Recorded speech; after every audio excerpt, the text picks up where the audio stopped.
आइए आगे बढ़ते हैं अगली खबर की तरफ और गाजियाबाद की बात करूंगी। गाजियाबाद में एक बार फिर से पिटबुल डॉग का कहर देखने को मिला। यहां पर 15 साल के नाबालिग बच्चे को कुत्ते ने काटकर बुरी तरह से जख्मी कर दिया है। कुत्ते के काटने का सीसीटीवी भी सामने आया और इस सीसीटीवी में तस्वीरों में यह दिखता है कि किस तरीके से कुत्ता नाबालिग बच्चे पर हमलावर होकर लगातार उस पर हमलावर था। घर में घुसने के दौरान भी कुत्ता बच्चे का पीछा छोड़ते हुए नजर नहीं आता है। ये जो तस्वीरें आप देख रहे हैं घटना की, ये शाम 4:30 बजे के आसपास की हैं। 16 साल का नाबालिग अल्ताफ अपने घर से किसी काम से बाहर निकला, तभी अचानक से पड़ोस में रहने वाले कुत्ते ने उस पर हमला कर दिया। अल्ताफ ने कुत्ते से खुद को बचाने की तमाम कोशिशें की, लेकिन यह पिटबुल डॉग लगातार नाबालिग अल्ताफ पर हमला करता रहा।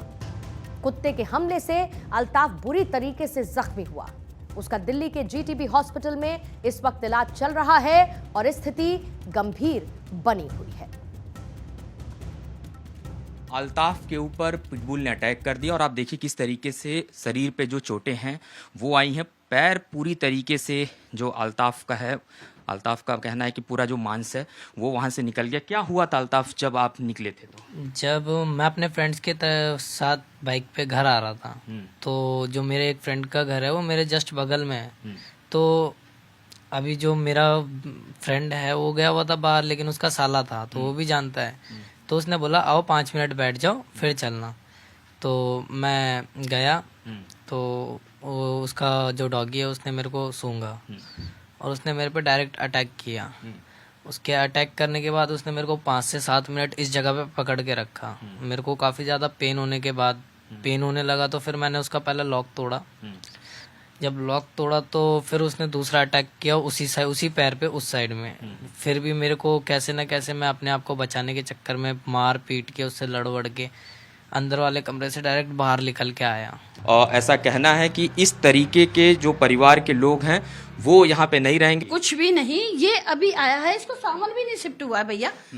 सामान भी शिफ्ट नहीं हुआ अभी। ये 3 दिन, तो इसका तीसरा दिन है। 2 दिन हुए मकान में रहे हुए, तीसरे दिन खाली करवा रही हूँ मैं। एक मकान मालिक होने के नाते आपको लगता है कि ऐसे लोगों को इस तरीके के जगह पे रखना उचित नहीं? मैं देख लेती इसको तो मैं रखती नहीं। मैं रखती नहीं इसको मकान में। इसकी फेस देख लेती, शकल से ये गलत आदमी लग रहे हैं। मतलब आप मानती हैं कि ये पूरी तरीके से गलत? ठीक है, हाँ, मैं नहीं रखूंगी इसको। पहले भी मुझे नहीं पता, मैं देख लेती इसके फेस तो मैं रेंट नहीं पे नहीं रखती। बिल्कुल। तो इस पूरी घटना के बाद से आसपास में तमाम जगहों पर जो सोसाइटी के लोग हैं वो यही चर्चा कर रहे हैं कि इस तरीके के जो प्रतिबंधित डॉग हैं उनको रखने से पहले पूछना पड़ेगा। हालांकि इस पे कार्रवाई करते हुए गाजियाबाद नगर निगम की टीम ने जो कुत्ता है पिटबुल उसे अपने कब्जे में ले लिया है। जिस बच्चे पर अटैक हुआ है उसका ट्रीटमेंट जारी है और जो ऑनर है इस 195 में जहां वो परिवार रहता था उस परिवार को यहां से हटा दिया है और उन्होंने कहा है कि इस तरीके की जानकारी उन्हें नहीं थी, नहीं तो वो उन्हें यहां पर रहने की अनुमति नहीं देते। कैमरामैन विवेक के साथ गौरव मिश्रा, भारत 24,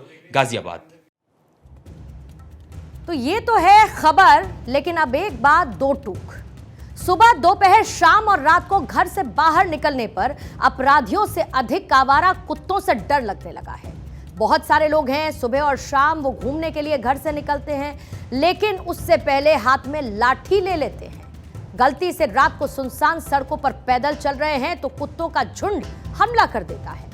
उदाहरण के लिए स्वास्थ्य विभाग की एक रिपोर्ट आपको दिखा देती हूं, जहां पर सिर्फ गाजियाबाद में बीते शनिवार की रात से लेकर सोमवार की सुबह तक सबसे ज्यादा लोगों को कुत्तों ने काटा। जहां पर सोमवार को 24 घंटे में आवारा और पालतू कुत्तों ने 85 बच्चों समेत 297 लोगों पर अटैक कर दिया। यह एक बड़ी समस्या है, गंभीर समस्या है और यह कोई आम खबर नहीं है, बल्कि यह खबर तत्काल एक्शन मांगती है। और यहां पर हम बिना किसी मिलावट के ये कहना चाहते हैं कि हमें डॉग से बहुत ज्यादा सतर्क रहने की जरूरत है, क्योंकि इन कुत्तों के काटने से महज कोई जख्मी नहीं होता, बल्कि जान जाने का भी खतरा रहता है। और वो खतरा भी कोई 10-20% का नहीं, बल्कि 100% का है। आपने जो तस्वीरें देखी हैं और अमूमन आपने ये तस्वीरें देखी होंगी जहां पर किसी भी बच्चे की रेबीज के चलते मौत की खबर आपने सुनी। एक बच्चे ने एक पिता की गोद में रेबीज के चलते दम तोड़ दिया था। इसमें बच्चे मासूम थे तो उनके कातिल भी आज तक तय नहीं हो सके हैं। रेबीज एक बहुत गंभीर बीमारी है और इससे जान जाने का खतरा 99.09% है। मतलब फेटलिटी रेट लगभग 100% का है। यानी कि अगर आपको किसी कुत्ते ने काट लिया और उस कुत्ते को रेबीज हुआ तो आपकी जान जा सकती है। रेबीज से दुनिया भर में हर साल 59,000 लोगों की मौत हो जाती है। समझिए ये कितना बड़ा आंकड़ा है। और यहां पर चिंता वाली बात यह है कि रेबीज का शिकार होने वालों में 40% 15 साल से छोटे बच्चे हैं। एक स्टडी में भी यह सामने आया कि कुत्ते सबसे पहले बच्चों पर हमला कर देते हैं। दुनिया भर में 95% से ज्यादा रेबीज के मामले अफ्रीका और एशिया में पाए जाते हैं। दुनिया में रेबीज से होने वाली मौत का जो कुल आंकड़ा है उसमें से 36% मामले सिर्फ भारत में मिलते हैं और साउथ एशिया में रेबीज से होने वाली मौत के 65% मामले भारत के हैं। एक रिपोर्ट यह कहती है कि बीते 5 सालों में रेबीज इन्फेक्टेड डॉग्स की संख्या दोगुनी हो चुकी है। साल 2022 में एक रिसर्च की गई जहां पर रैंडमली 300 कुत्तों के सैंपल्स लिए गए और इनमें से 168 यानी कि 56% सैंपल रेबीज इन्फेक्टेड पाए गए हैं। मतलब यह है कि आपकी सोसाइटी में घूमने वाले आवारा कुत्ते या फिर किसी के घर में पाले गए पालतू कुत्ते एक पोटेंशियल किलर हैं और इनको लेकर हमें सतर्क रहने की जरूरत है। यह मैसेज उन लोगों के लिए भी है जो कि अपनी खुशी की खातिर कह लीजिए या फिर हॉबी के रूप में या कुछ पैसों के लिए इन आवारा कुत्तों को कहीं ना कहीं सपोर्ट करते हुए नजर आते हैं।